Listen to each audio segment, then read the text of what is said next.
That one time the ponies did that one thing at that place.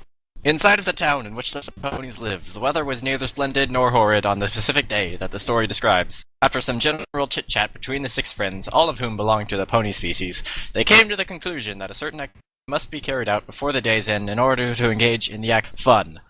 Thus, the ponies exited through a device in the wall of the home of one of the ponies and proceeded down a thing. The thing brought them to another thing in which, after a certain amount of time, opened and allowed the 6 previously mentioned beings into the establishment. Inside the establishment, 3 of the total of 6 ponies engaged in an activity. In the activity, there were a certain set of rules which must be followed. The game also dictated objectives in which order for a winner to be declared. After an unspecified amount of time engaging in this activity, it was stopped and the winner was declared. After a short moment, the 6 friends decided to have a fun time doing something. Obtaining the necessary objects to start the something, they did it. It was fun. A couple unspecified time units later, the unspecified beings engaged in yet another unspecified activity. This activity, an unspecified round thing, was bounced off of the things of choice of the beings that engaged in the activity and tossed around a circular ring of beings in which fun was obtained. The being of unspecified color being won that thing. One of these beings had a name. They also had a gender, female. This female being of a certain species that had a name that began with the letter T. She enjoyed doing things that required another thing to transfer information to the other thing in an act that required both the things to do something, therefore allowing her to do the thing. She loved doing the thing. She even owned a thing in which she kept all the things which were used to do the thing that she liked so much. After winning the thing that the thing was being engaged in, the being whose name begins with a T felt an emotion. This emotion led to an act which expressed the emotion in a visible way for the other 5 of her friends to view and determine which emotion was being expressed. Suddenly, the cloudy skies are cleared and everything is no longer foggy. It becomes apparent that the 6 beings are actually Twilight Sparkle and her friends, and the unidentified place is Ponyville, and the unspecified time is 4:30 on a Monday. The temperature is exactly 78 degrees Fahrenheit and it is sunny. There are exactly 432 residents in Ponyville and exactly 500 bird residents. On this very specific day, at this very specific time, Twilight Sparkle and her friends went to Sugar Cube Corner to engage in some fun activities which include talking, eating, and waiting for something interesting to happen. Suddenly, the door burst open. It's George W. Bush. He's wearing a beret. Says Twilight. Cupcakes start flying from the counter of Sugar Cube Corner. They're everywhere, engulfing Bush. Suddenly, the roof turns into soup and drenches the ponies. Twilight is a cat now. She's allergic to cats. She reaches out for the magical pole of wonder, but misses and falls into the boat. Inside the boat, there is a map. Who said that? The cat takes the map, but melts into a dozen doves. Applejack falls from the sky. She's a whale now. The boat explodes. Twilight falls backwards into my house. Hello, Twilight, I say. She's a cat, but she's allergic to cats. Twilight starts to sneeze Pinkie Pie. I don't understand what's going on because I'm typing the story, but I'm staring at Twilight at the same time. My fingers keep typing while Twilight continues to sneeze. I can't stop. The words keep coming. Twilight trots up to me. She has stopped sneezing. Now I'm a cat. We're both allergic to cats. A rock flies in the wind, but with the message, kill yourself on it. Thanks, Mom, I yell. She responds, but then I'm a cat. Cats don't talk. Twilight's a cat. There's a short moment where we both start to lick our fur, but then Pinkie Pie becomes a lion. I don't know what's going on anymore. I jump for the closet, but the earth is already tearing apart beneath me. The door opens and I jump, barely clawing my way up into solid ground and sprinting out the door. I'm not a cat anymore. I make my way to the nearest grocery store. Twilight follows me. Twilight's a cat. Inside the grocery store, the food is laughing at me, but there is no time for shenanigans. I fall into a shopping cart and it starts to move. I start to move. I'm in a shopping cart, while simultaneously not in a shopping cart. A cute girl walks up to me, but I ignore her. She was ugly.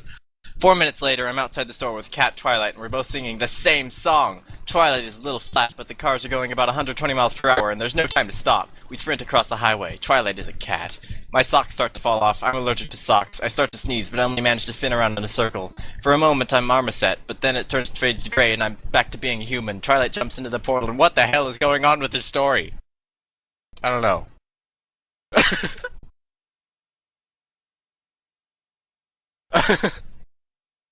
Twilight jumps into the portal, but I say, I have a family to take care of. I wipe back the tears and take a shower. I hug the nearest tree, and it hugs me back.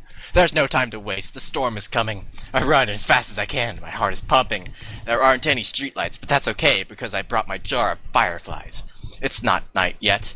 There are no cars on the street, so I make it back to my warehouse safely. The drug dealer's waiting for me there. I slip him a $20 bill, and he slips me a kazoo. I play the kazoo, and I hear the cry of 4,000 eagles. The eagles swoop down and eat the roof of the warehouse. 4 of them fly down and grasp my jacket, lifting me into the sky. I don't look down. Looking down is for the weak. I'm not weak. I look down and see my parents in a I see my parents in a hotel playing a game of Scrabble. The father is winning by 3 points, but it's my mom's turn, and she has the opportunity to spell the word eyebrows and shoot ahead, but also an opportunity to set her up for a triple word bonus if she can hold it on the next turn. It's a risky situation. I start to sweat. My shirt starts to sweat. A beach ball hits me in the face, and I blink twice. I lose sight of the game, and I never found out who won. I shed a tear, but it's made a kick up. The eagles let me go, and I activate the parachute. After a short down to earth, I run back into my house. Pinky did something while I was gone. I need to tell Celestia, I yell, busting down the door to my house and running in carrying my battle axe and wearing my fanny pack. I rush to the computer and type something, opening a program called Pen 15. Inside the program, there's a cracker. I eat the cracker. I think about how the 115 calories from the cracker might be bad for my diet, but I recall a healthy breakfast and I allow the treat as a reward for eating healthily this morning. Unluckily, the cracker was a cat. I am a cat. Twilight is a cat. We're both allergic to cats. The portal opens, and I jump in. Now I'm in Equestria. I run for the castle, but one of the clouds falls out of the sky and blocks my path. The cute girl from the grocery store is back, but now she's a cat. I push her aside and say, "This is too dangerous for you. Tell my kids I love them." I reach into my pocket and pull out a rifle. The monster is approaching. I wipe away another tear and run forward. The monster whips me with a vine, but I shoot it in the eye and it explodes. My hearing is lost for a short moment, but it comes back. Twilight is there. She's a cat. The other ponies are there, including Applejack. I check my breast pocket and pull out my packet of crayons. "Only 32 crayons left," I say despairingly. "There isn't much time left." Applejack nods her head, and so do the other ponies. I put the crayons back into my breast pocket and look at the castle that is far away. I pull out my hat over my head and a little bit more to hide my eyes, and then in a flash, I look back up and start to run. I run as fast as I can. I jump, and the bridge starts to close. "No!" I yell. Twilight uses her magic to teleport me to the other side. She jumps over the gap and joins me with her friends by her side. We run to the castle. I feel my fingers turn into sausages, and then back into fingers. I toss a crayon into the portal, and it completes the complex. We are safe for another 2 minutes. My crayon box slowly starts to empty. Canterlot looks really big. I grab hold of Twilight's tail and say the magic words. Bright lights shoot down from the sky, and I grow angel wings. I flap them powerfully and push myself forward. The ponies follow me. Celestia is on the balcony and sees me coming. She flies down from the castle to meet me. I land on the ground, pounding my fist into the grass and make cracks go everywhere. Twilight and her friends land next to me. Celestia lands in front of me, and my eyes become dinner plates. Twilight is a cat. I'm allergic to cats. Celestia opens her wings. I sneeze 3 times. I fall backwards, and the spaghetti flows from my pockets. Celestia backs away as the spaghetti flows from my pockets. I take off my shirt and try to clean the spaghetti, but it gets worse. I'm crying now. My mouth starts to foam, and my tears mix with the spaghetti. I'm trying to unzip my pants. What? I can't. What? I don't know. It's going to do it roll around in spaghetti while I'm crying. Twilight falls over. I curl up into a ball and cry more, the spaghetti falling out of my pocket still. My t-shirt is covered in the meat sauce that trickles down my leg. Suddenly, my underwear becomes uncomfortable from all the sauce in it. I cry some more and ask Celestia to eat my t-shirt. She says no. I'm sucked down into the spaghetti. Suddenly, I'm back in my house with my t-shirt back on and everything is back to normal. I take a step forward, but Twilight the cat is there. I trip. I fall backwards and the spaghetti flows from my pocket. There were no other characters there.